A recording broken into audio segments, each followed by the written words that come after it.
Jr. on WRTV.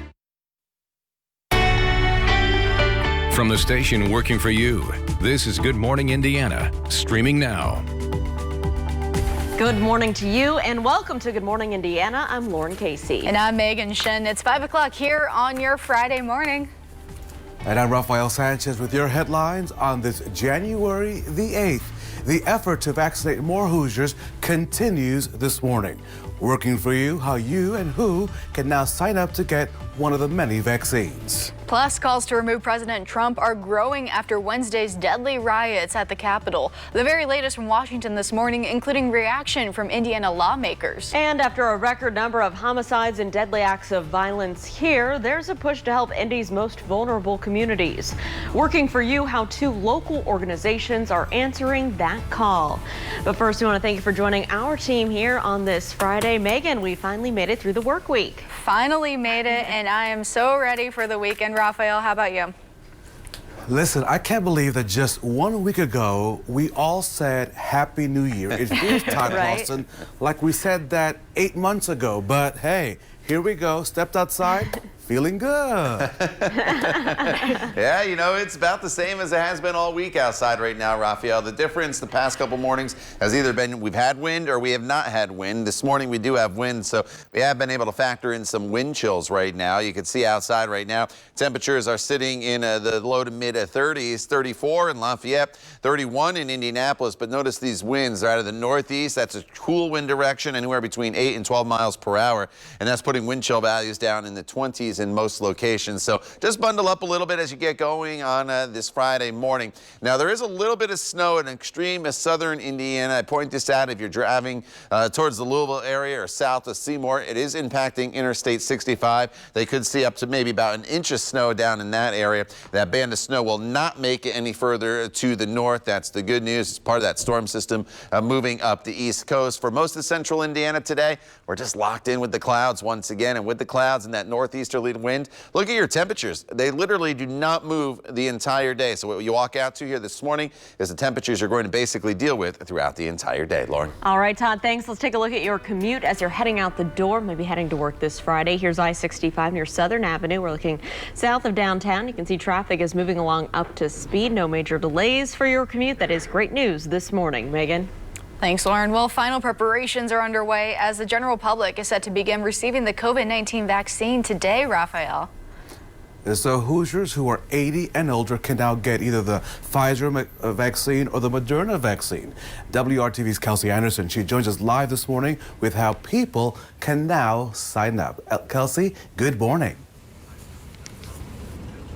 Hey, good morning, Rafael. So healthcare workers, first responders, and now seniors over the age of 80 are eligible to receive the COVID-19 vaccine. So starting today, seniors 80 and older can call 211 or they can visit ourshot.in.gov. Again, that's starting today to make a vaccine appointment. Some seniors could get an appointment as soon as today. The shots are free to eligible populations and they will all be administered through the state program, meaning you can't make an appointment through your primary care doctor. However, many of the appointments will be at healthcare facilities like IU Health. We're proactively partnering with the state to help us get out of this, which is what we all want. And you think about what this is giving is not just the personal protection of health and the prevention, but also the ability to see loved ones and family members that folks haven't seen in a long time. And this is giving that back to them. So homebound seniors over 80 that are receiving Medicaid transportation, they can use that service to get to their appointment. And several local health departments tell us they are also working on finalizing transportation plans for homebound seniors. Again, we will let you know once we learn more about this next stage of those vaccines. But as of right now, seniors over 80 can call 211. Make sure you're letting your neighbors know if they are over 80 that they can do this starting today. Reporting live, Kelsey Anderson, WRTV. All right, Kelsey, thank you so much. And if you live in Fishers, you can also sign up to begin getting your vaccine. The health department there says it's preparing to begin distributing the vaccines for individuals ages 80 and older per those state guidelines as well. So residents in Fishers can now go online and complete the vaccine interest form. Those who qualify will be notified when scheduling becomes available beginning at 9 o'clock this morning. We do have more information on how to fill out the vaccine interest form up right now on the WRTV News app and online at WRTV.com. And we do have some more good news on the vaccine front this morning. A new study suggests that Pfizer's COVID-19 vaccine is effective against that new coronavirus strain.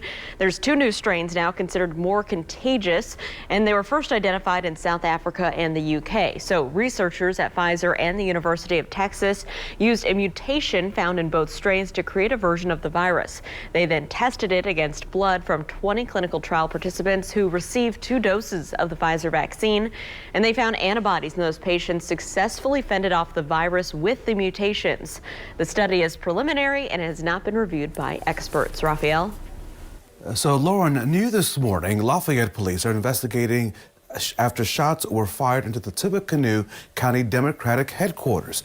The Indiana Democratic Party releasing this statement, as we read it to you in part, sent to us here at WRTV. It says it's not a coincidence to have a Democratic Party office experience a shooting not even a day after a domestic terrorist attack at the U.S. Capitol. The act of violence against the Tippecanoe County Democratic Party headquarters is alarming and continues the dangerous escalation of violence against political organizations and American democracy itself. Police there in Lafayette have not identified a suspect or suspects in this case. Now to Washington this morning. The Trump administration ends in 12 days. But after the deadly riot at the U.S. Capitol, some lawmakers want President Trump, Lauren, to be removed immediately. And Raphael, as calls for his removal or resignation grow louder, some senior members of his administration are actually leaving earlier than they originally planned. Whitney Wild has the latest now from Washington. Our team in Washington has learned that there are at least informal conversations going on about possibly invoking the 25th Amendment. 2 cabinet secretaries, Elaine Chao and Betsy DeVos, have also announced their resignations. The president should be removed from office. I think there's no question that America would be better off if the president would resign or be removed from office. Both sides of the political aisle now calling for the impeachment of President Trump or for the 25th Amendment to be invoked. The vice president can invoke the 25th Amendment today, and if the cabinet votes, he's gone. They should do it now. If the vice president and the cabinet do not act, the Congress may be prepared to move forward with impeachment. As to the 25th Amendment being invoked, I do not believe that's appropriate at this point. Now, top White House officials are calling it quits. Transportation Secretary Elaine Chao resigning Thursday afternoon, saying in a statement, "The storming of Capitol Hill has deeply troubled me in a way that I simply cannot set aside." Federal prosecutors are looking at what role anyone, including President Trump, played in inciting the storm on the Capitol. Now the White House is condemning yesterday's riots. To those who engaged in the acts of violence and destruction, you do not represent our country. And to those who broke the law, you will pay. Federal prosecutors here in Washington have already charged 15 people with charges related to that riot yesterday. They also say that looming possible charges could include sedition. In Washington, I'm Whitney Wild reporting. Whitney, thank you. So in addition to President Trump condemning Wednesday's violence for the first time, he acknowledged that he will not be serving a second term in office. The president releasing this video on his Twitter account Thursday after his account was restored. In it, he says he's now focused on a smooth transition of power. Discussion on President Trump's future with the White House are expected to intensify today when House Democrats hold their first full caucus call since the attack on the Capitol. Megan. Lauren, among those calling for President Trump to leave office is Indiana Congressman Andre Carson. He was in the Capitol building when rioters broke in and forced him to go into hiding. Carson, a Democrat, puts blame on the president for what happened. Carson has joined calls for impeachment, but he admits there most likely will not be enough time to process and for that process to play out. It's never too late to do the right thing, I suppose, but it has been clear for a very long time that he is unfit for office. The difficulty is that We're going to recess for about a week and a half, and when we return, it'll be time to swear in Joe Biden. So these attempts have symbolic value, but honestly, after we get past recess, he'll be gone anyway. Carson also said he is in favor of invoking the 25th Amendment. That amendment allows for the removal of a president if a majority of cabinet members agree to it. And Megan, this morning we are hearing from the state's top Republican. I'm talking about Governor Eric Holcomb. I had a chance to speak to him one-on-one, and I asked the governor what he believes is next for the man who previously held his seat, soon to be former Vice President Mike Pence, after everything that's unfolded this week. His future's wide open, in my opinion. I've not talked to him about his future, but he'll have multiple options, and I never second-guessed his loyalty to the Constitution, and he proved it again yesterday. All new in our 6:30 half hour here on Good Morning Indiana. The governor defends the state's decision to host the NCAA tournament and what he says could take to have fans in the stands. That interview coming up around 6:40 this morning. But first, let's check in on your with Todd Clausen. Good morning, TK. Hey, Raphael, good morning to you as we go throughout the course of the day today. The one thing that won't change, which is a little unusual, is the temperatures. Usually we see them go up or down, fairly quickly throughout the course of the day, especially once the sun comes up or sun goes down. Today, it's not going to make much of a difference. This temperature as the kids head off to school and as they come home and as you head off to work is going to be almost exactly the same. We're going to be hovering generally right around 30 to 32 degrees with skies that are going to be mostly cloudy. Now this morning there's a little bit of snow that's winding down there just south of Seymour, so if you are traveling between Seymour and Louisville today or within the next hour or two, just know that there is the potential for a little bit of snow, but our temperature trend actually brings us above normal as we head into next week. We'll talk about the weekend and show you your extended forecast coming up in just a couple minutes. All right, Todd, thank you. A local organization is working to give Indianapolis youth a voice and reduce violence. Up next, how their efforts are impacting the city's most vulnerable. And with coronavirus vaccines rolling out, some companies are ready for you to return to the office. Still ahead, what experts say you should do if you're not quite ready to return yet. That's right after the break. The car you want, the way you want. Welcome back. The Washington Metropolitan Police Department released photos of suspects they want to talk to about the violence on Capitol Hill. The people in the photos are being called persons of interest in unrest-related offenses. So far, 68 people have been arrested. They face a variety of charges ranging from violating a curfew to carrying a gun without a license and assault on a police officer. The judge ordered those who traveled from out of state not to return to Washington until their next court appearance. At least 50 police officers were hurt in this whole riot, and one Capitol police officer was killed in Wednesday's riots. And meanwhile, the FBI is looking for whoever was responsible for placing pipe bombs outside of the Democratic and Republican National Committee offices on Wednesday. The agency released this bulletin. Take a look. It shows a man in a hooded sweatshirt, gloves, and mask carrying a bag. Right now, it's unclear how the person is related to the pipe bomb incidents. A reward of up to $50,000 is being offered for information on the suspect, Lauren. And bringing you back here at home, Megan, Indianapolis saw a dramatic increase in deadly violence in the year 2020. And Lauren, what's heartbreaking about this is that several of those incidents involve kids and young adults. And that's why a local group is working to enhance the lives of some of the city's most vulnerable youth. Let me tell you about the group Voices. It's an arts-based youth center organization. They provide a variety of programs, including tutoring, art therapy, and a day treatment program for young males involved in the Juvenile Probation Department or the Department of Child Services. Brandon Randall, the Director of Engagement with Voices, says it's important to provide a safe space and empower youth to use their voices for good. Violence is not going anywhere. But what we can do is we can look at our students, look at the ones who have had the most interaction with violent situations and try to do our best to remove them from that and put them in positions of power and privilege. We strategically put young people in places where they're leading the discussions. They're the ones drafting policy and proposing solutions.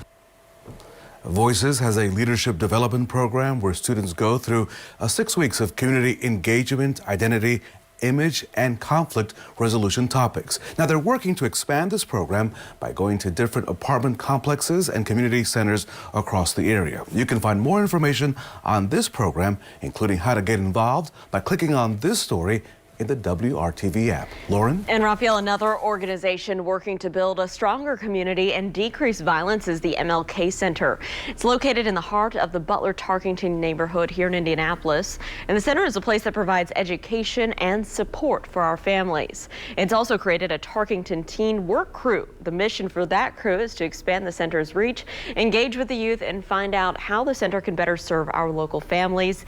Another goal is improving their relationship with police officers. We spoke to one of the center's junior community builders about the importance of that program.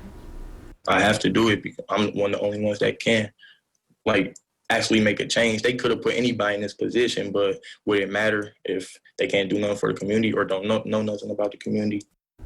Well, the outreach program uses grant money from the Central Indiana Racial Equity Fund. That fund was just established last year by Eli Lilly, the Lumina Foundation, and the Central Indiana Community Foundation. More than $2.2 million will go to advancing effective solutions to racial inequality in Indianapolis and the surrounding counties. Megan?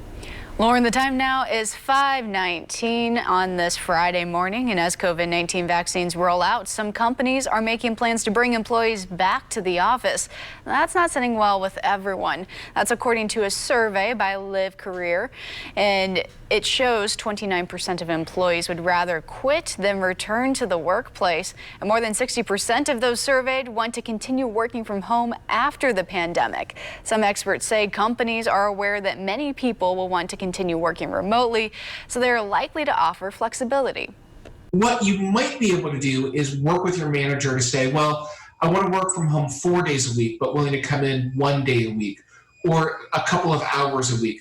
But rather than thinking about it as fully remote or fully in the office, is there a way that you can meet halfway in between? It's important to remember your company can still make it mandatory to come into the office. If you're not comfortable returning to work, talk to your manager and be transparent about it and why you're hesitant, especially if it's a health-related issue. Time now is 5:20. Let's take a look at the weather with Todd Clausen. Hey, Todd. Hey, good morning, Megan. Happy Friday to you. Happy Friday, everybody. We've made it to the end of the week. We're looking ahead to the weekend, and as we go to the weekend, my gift to you is finally some sunshine in the forecast. Actually, it's not my gift. I'm just telling you that we are going to be getting some sunshine in here as we push into the weekend after what has been a very cloudy week. We had that nice day on Monday, and since then we've been locked in with this cloud cover. Temperatures outside right now are sitting in the 20s and 30s. 27 in Richmond, 32 Bloomington, 31 Crawfordsville. It's 30 right now in Tipton, and Indy sitting at 31 degrees. You factor in that wind though, and it's a little bit of an issue here today out of the northeast, and it feels like it's in the 20s. Look at these temperatures though as we go throughout the next couple hours. They essentially do not move whatsoever, and that's because of one, the cloud cover, and two, those winds that are going to be out of the northeast. So what you see is kind of what you get here throughout the entire day. The clouds are in place already across the area, and in fact, they haven't really moved. There was a little break in the clouds you saw earlier here in northern locations. And then down to the south, there's been a little bit of light snow south of Seymour, part of this storm system. So this storm is essentially gone right around Indiana. 2 days ago, it was from Minneapolis to Omaha. Yesterday, if you were joining us, it was down across parts of Louisiana and Arkansas. Now here it is making its way up the East Coast. So it did a U right around Indiana. We're just dealing with a few of those snow showers in the southern portion of the state. Along the Ohio River, it's not another question. There could be about an inch of accumulation this morning, and there are winter weather advisories posted down there if your travels take you in that direction. The rest of central Indiana, we are dry throughout the day today. We are just dealing with lots of clouds. Temperatures today will be hovering right at or below freezing in northern locations. 31 in Logansport. Marion today will be right around 30 degrees. 32 the high temperature in Crawfordsville. 33 in Martinsville as well as Shelbyville. We'll slide down to southern locations. conditions, not much of a difference. 34 in Bloomington, Seymour, and Columbus. This evening, it's Friday night. Maybe you're heading out to dinner on the square down there in Bloomington if you live there. Otherwise, across the rest of central Indiana as well, temperatures aren't really going to make much of a difference. Depending on where you are, we'll be right around that 30-degree mark all evening long. Tomorrow morning, temperatures will be in the mid-20s throughout the day on Saturday. We start off with a little bit of cloud cover, but as the day goes on, we start to see more and more in the way of sunshine. So the day gets brighter. Temperatures tomorrow still just a degree or two above freezing.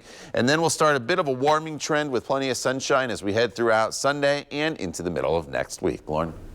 All right, Todd, thanks so much. Let's take a look right now at your commute. This is I-65 down in Greenwood at the Main Street exit here, and you can see traffic is moving along up to speed, both northbound and southbound. Pretty quiet down there in Johnson County at this early hour. Of course, we'll keep you updated. So the Indianapolis Zoo is welcoming 2 new additions. Up next, how these penguin chicks are already making history at the zoo. We'll be right back.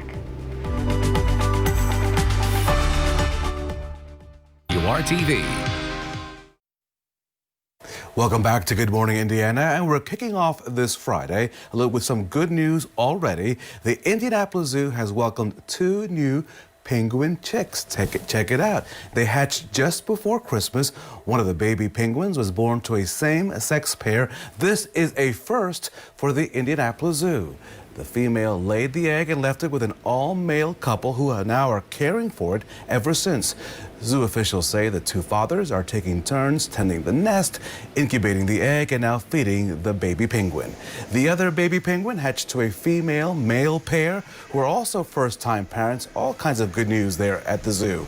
These are the first 2 penguin chicks that have hatched at the Indianapolis Zoo, Todd Clausen, since 2012. And if I had to have a mascot, I would pick the penguins because they are the best dressed, tuxedo-looking zoo animals in the world. So hey, that's my mascot, the penguin. They do look good, and I love when you walk into the penguin exhibit at the zoo there. You got the penguins on both sides, and they're diving in the water and just kind of waddling up there on the rock. So definitely have to check that out next time we're at the zoo or you're heading to the zoo. Today, it's going to be chilly if you're heading out and about anywhere across central Indiana. Temperatures right now are sitting right around 30 to 31 degrees. We really don't move at all here throughout the day today, to be honest with you, temperature-wise.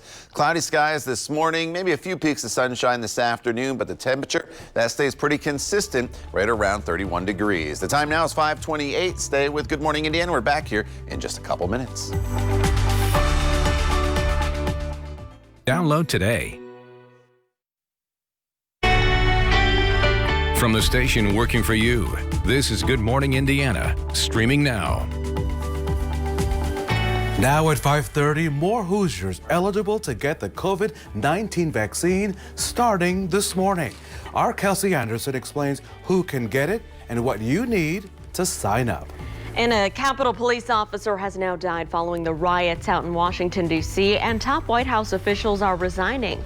We have the very latest as the president comes closer to acknowledging his election loss. Good Friday morning to you and yours. Thanks for joining us on Good Morning Indiana. I'm Megan Shin, joined by Lauren Casey, of course, in the studio. Good morning, Megan. And Rafael Sanchez is at home. And Rafael, I think we've gotten to the point in January where you step outside and you're like, oh, it feels pretty good. So it does, and so listen, as you know, I also, Todd, this is for you. I take notes every morning because sometimes I forget the day of the week. Check this out. I wrote down this morning, Friday, December the 8th. You're going back in time. That's not Back to the Future. Yeah, let's not do that. No.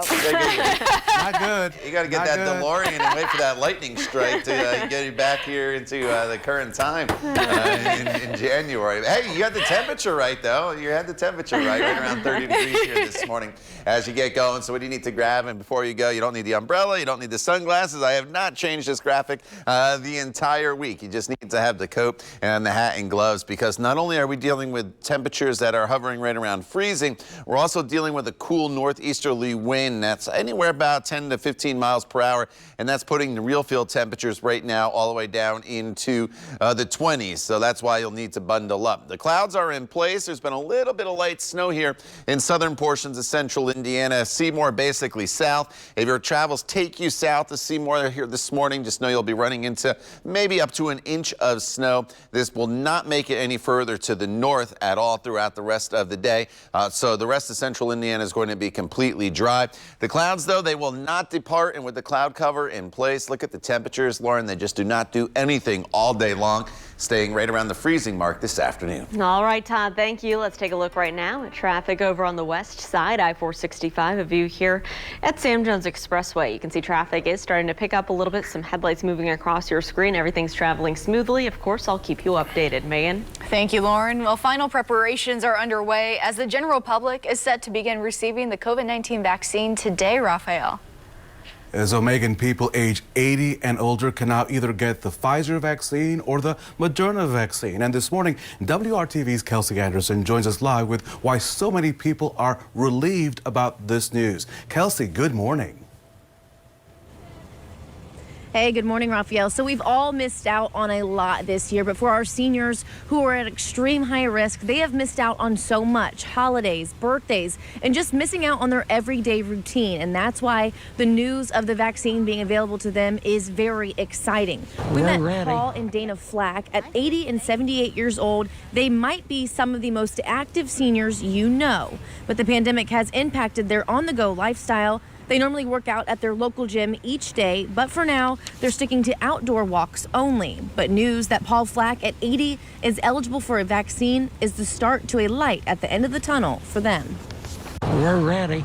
Yeah, I feel safe with it. I think that they've proven that it's going to help millions of us. It's affected our family because we have to take precautions when they've been around somebody with COVID. Yeah, so we're not seeing them as often. So how can you get that vaccine? Well, seniors 80 and older, they can call 211 or visit ourshot.in.gov now to make a vaccine appointment. Now, the shots are free to eligible populations, and they will be administered through the state program, meaning you cannot make an appointment through your primary care doctor. Now, homebound seniors over 80 that are receiving Medicaid transportation, they can use that service to get transportation to get their vaccine. And several local health departments tell us that they are also working on finalizing transportation plans for homebound seniors. Again, that number to call is 211. So make sure if you have elderly neighbors, you're letting them know that 211 is the number they can call to get that vaccine. Reporting live, Kelsey Anderson, WRTV. Kelsey, thank you so much. And as you heard, Kelsey talking about the expansion of vaccinations to people 80 and older. And while vaccination efforts are ramping up, Indiana is seeing another increase in new cases across our state. The State Department of Health reports 7,344 new cases. More than 546,000 total cases have been reported since the pandemic began. 81 more Hoosiers have also died with the virus. Some of those deaths now date back to October. Lauren? In Raphael, Marion County officials have released some new COVID-19 guidelines for our schools. It's a new system to help the districts better identify when it's safe to hold those in-person classes and to give more clarity to parents. Marion County Public Health Department developed this risk zone map based on the school's positivity rate. They'll be calculated against the community infection rate. Based on the risk level, health department officials will either continue to monitor the school's rate or they'll work with the school to decrease the spread. All schools must also report their COVID-19 cases for staff and students to the health department within 24 hours of learning of a positive case, and the report must show whether the student or staff member was attending school in person or virtually. Lauren, health departments across the country have begun using contact tracing systems throughout the pandemic, and they track the spread of the virus and warn people who may have been exposed. Now, the way the system works in Indiana is about to change. This week, Dr. Christina Box announced they will no longer use non-household close contacts if they may have been exposed. We've reviewed our contact tracing data and determined that about 60% of our non-household close contacts fail to respond to our repeated calls, texts, or other outreach.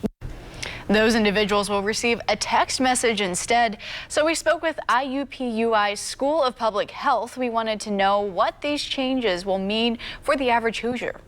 What I've been telling people is at this point, our transmission is so high, you should assume anytime you go out in public, anytime you leave your house, you're potentially exposed to COVID-19. Doctors say the change will help support the vaccine rollout effort and should not significantly impact contact tracing efforts. Raphael? More fallout from the nation's capital. New this morning, a police officer is the latest person to die from the injuries suffered in the riots at the U.S. Capitol. And President Trump is also now saying that he's committed to a smooth transition of power on Inauguration Day. But ABC's Faith Abube tells us that Democratic leaders are still calling for his immediate removal for helping to incite the violence. This morning, outrage as more details come to light about the deadly attack on the U.S. Capitol. Investigators finding 5 guns, including a military-style assault rifle, 2 pipe bombs, and 11 Molotov cocktails. And the human toll, more than 50 police officers hurt during the clashes with a violent pro-Trump mob. And Wednesday evening, 42-year-old police officer Brian Sicknick succumbing to injuries sustained in the battle. That making 5 deaths now linked to the insurrection on America's symbol of democracy. To those who engaged in the acts of violence and destruction, you do not represent our country. And to those who broke the law, you will pay. In a new video, President Trump condemning the same angry mob he riled up with repeated false claims about a stolen election. We're going to walk down to the Capitol because you'll never take back our country with weakness. And by inciting sedition, as he did yesterday, he must be removed from office. While it's only 13 days left, any day can be a horror show. Democrats calling for impeachment while also looking to Vice President Mike Pence to invoke the 25th Amendment. ABC sources say Republicans are also privately discussing the option. But Thursday, the president finally accepting his election loss. My focus now turns to ensuring a smooth, orderly, and seamless transition of power. And now, with just 12 days till President-elect Joe Biden's inauguration, a 7-foot fence going up around the Capitol, and questions about police conduct. Videos appearing to show some officers moving barricades for demonstrators. And officers have arrested more than 80 people so far, but the Capitol Hill police chief now resigning because of the botched response. Faith Abube, ABC News, Washington. Before the riots began at the Capitol building on Wednesday, thousands of people traveled from across the country for what was called a Stop the Steal rally. The rally focused on false claims that the election was stolen from President Trump. That includes a group of more than 100 Hoosiers. We spoke with 3 of those Hoosiers who helped organize the group. They tell us they tried to organize meetings with Senator Mike Braun and Senator Todd Young for weeks, and they say they wanted to share their concerns about allegations of voter fraud. To clarify, no large-scale fraud has been found, but the group says the process was frustrating, and they can understand why others felt frustrated with the outcome of the election. I would describe them as out of touch with how people feel. I don't think they understand how upset people are, how worried people are. A lot of people look to Trump for support, look for him for hope. We had a voice. We weren't heard. They took the hope away. The Hoosiers we spoke with claim they were not near the group that broke into the Capitol. Since the protests, the president put out a new video. In it, he says he is committed to a peaceful transfer of power. The Hoosier group shared their thoughts on what it will take to move forward as a country. A new administration will be inaugurated on January 20th. My focus now turns to ensuring a smooth, orderly, and seamless transition of power. This moment calls for healing and reconciliation. I think there's a lot of mistrust, and so it's going to be difficult to unite. I think that if change is going to occur, it's going to have to occur at the grassroots level, and I think that's going to happen. We are continuing to follow the very latest on this week's riots at the Capitol. In the next half hour, we hear from local lawmakers about what they want to see happen moving forward. Time now is 5:42. Let's take a look at the weather. Todd Clausen. And as we go throughout the day today, we're just going to keep the clouds around. Some of you in southern Indiana, down in Jackson County, Seymour, you've been seeing a little bit of snow here throughout the course of the overnight hours. But you notice in this 3-hour loop, the snow really just falling apart now. So with the exception of a few flurries and and or a snow shower south of Seymour. We are basically done with the snow in that area. It will not make its way any further to the north. Now, temperatures outside right now are sitting right around 30, 31 degrees. These are your high temperatures for the day today. And there's virtually not much of a change, maybe a couple degrees warmer in Bloomington and Columbus at 34 today, only about 32 in Lafayette. Will continue to run below normal today and going forward in this forecast. The new outlook just came out January 6th through 22. It looks like temperatures will be near your average of 35 and your high and for your high and your average of 20 for a low. But there's some indications late in January there could be a big push of some very, very cold air. More on your extended forecast coming up in just a few minutes. Hey, Todd, I have some friends in Seymour. The snowblower, my snowblower, is on the way. But first, Indianapolis continuing those preparations to host all of March Madness. But the big questions, will there be fans in the stands, and how will businesses safely get in on the action? Details coming up. Lauren? And Raphael, price gouging continues to be a problem in this pandemic. We'll take a look at just how much companies like Amazon are raising their prices. It is 5:44 on your Friday. Stick around. We'll be right back.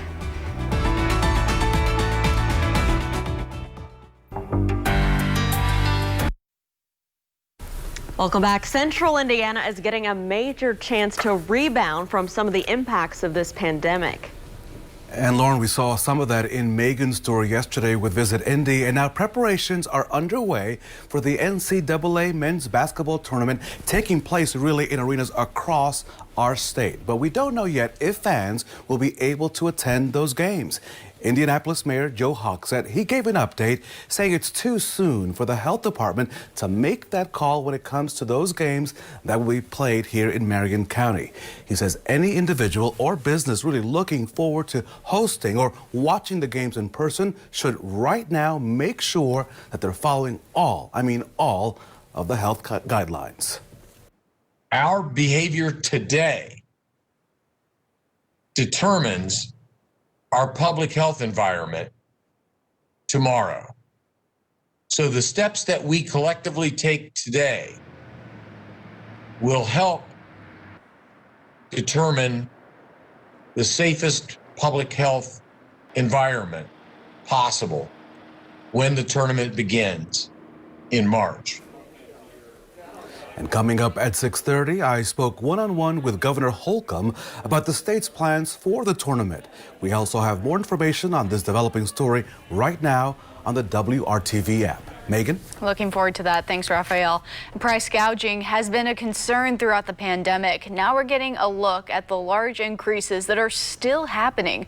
A report just released by U.S. Prig Education Fund found the data. It examined hundreds of products and looked at the price increases on Amazon and other third-party sellers. The report found listing prices jumped by more than 20% since December 2019, while others doubled in price. Some of those items include toilet paper that increased by 20%, as well as patio heaters, which increased by 61%. Amazon has responded saying that they have both automated and non-automated systems in place to detect price gouging on their sites, and we believe that they are doing a lot to combat price gouging. But being such a giant in the marketplace, we believe also that they have a responsibility to remove all of these listings or to send warning letters to these sellers. Amazon told the consumer company, quote, sellers set their own product prices in our store, and we have longstanding policy against price gouging, having processes in place to proactively block suspicious offers and monitor our store 24/7 for violations. Amazon says it also advocated for a federal price gouging standard. To make sure you're not being ripped off, you can use a price tracking tool online. Todd, do you do much online shopping? Yeah, I pretty much do, not everything online, but some certain things, I guess. There you go. I like now you know. I like to support the local stores, so I go to those, but I do some shopping online. Outside right now, we are dealing with quiet conditions as you look from downtown, to downtown rather, from IMS. You can see beautiful shot of the city skyline. Visibility is not an issue, but the clouds are definitely in place all across the area this morning. Temperature sits officially at 31 degrees at the airport, but here's the issue. The real feel temperatures are in the 20s all across the area because this wind is out of the northeast at 12 miles per hour. That is not a super strong wind, but it's enough when temperatures are this cold to factor in the wind chills in the 20s. I'll quickly show you the actual temperatures, which are all within a couple degrees of each other. But here are those real feel temperatures across the area. 23 is what it feels like in Muncie, feels like 25 right now in Bloomington. Throughout the day today, as we give you your hour-by-hour forecast, there's literally maybe a degree or two change in the temperature department today. That is it. We are not going to see our temperatures move much at all. The clouds firmly in place this morning. As we get into the afternoon hours, there could maybe be a peak of sunshine, but overall, it's just going to be another cloudy day for us all across the area. The clouds in place. There's some clear skies to the north of Peru as you work your way up into the South Bend and Elkhart area. To the south, there's been a little bit of light snow throughout the overnight hours near Seymour and points to the south. You know, it's just south of Brownstown now, and then as you get your way into the Crothersville area, a little bit of snow that is impacting 65. So if you are traveling south from Columbus through Seymour, eventually down towards the Louisville area, just know you'll run into a few snow showers. Nothing more than an inch, though, part of this big storm system that is moving up the East Coast. We're just on the fringe of that here in northern locations of central Indiana. As we go throughout the evening hours, we are going to see lots of clouds around. Temperatures again holding pretty steady overnight tonight, going down into the 20s. It's a cold start to your day on Saturday. But as the day goes on, I do think we start with some clouds on Saturday. The clouds will thin for some sunshine by the afternoon hours, 34 degrees. And then Sunday, 36 degrees with skies that'll be partly sunny across the area. So it does turn into a decent day for us as we get into Saturday and eventually into your day on Sunday. Here's how your Saturday breaks down. You notice the temperature is still pretty chilly in the low 30s, but at least we get the sunshine back. It'll be brighter, hopefully make everybody feel a little bit better across the area. And then by the middle to end of next week, Lauren, high temperatures are going to be back up in the low to mid 40s. All right, Todd, thank you. Let's take a look right now at your commute. This is our NDOT traffic camera over on the east side, I-70 at Rural Street and Keystone Avenue, where traffic is moving along smoothly, both eastbound and westbound along your interstate. Things are pretty quiet so far for your Friday morning commute, but of course we'll keep you updated. Raphael? So, Lauren, we love talking about food here on Good Morning Indiana, and Burger King's branding is getting a Whopper, you get it? A Whopper of a makeover. The fast food chain is changing its logo for the first time in more than 2 decades. The retro-influenced look will ditch the blue curve that Burger King has used since 1999 and looks more like the old logo back from 1969. Now, the new branding includes new food packaging, new employee uniforms, and new signage in remodeled restaurants. The full rollout for Burger King's 19,000 restaurants will take several years. So there you have it, a Whopper of a change, Megan. Oh, yeah. Thank you, Raphael. Well, after nearly 3 decades, a dessert favorite is returning to stores when you can get this iconic 90s ice cream treat after the break.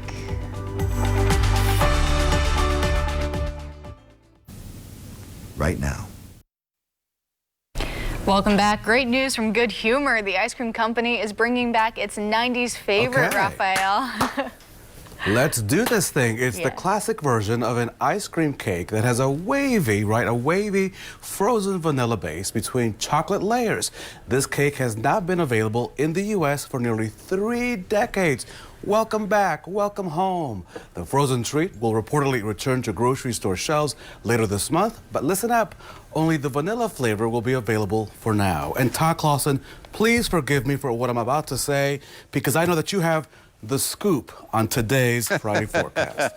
Couldn't help it. I do remember that, though. My grandma put it on the table and you'd slice it and eat it. So it's nice to see that's coming back.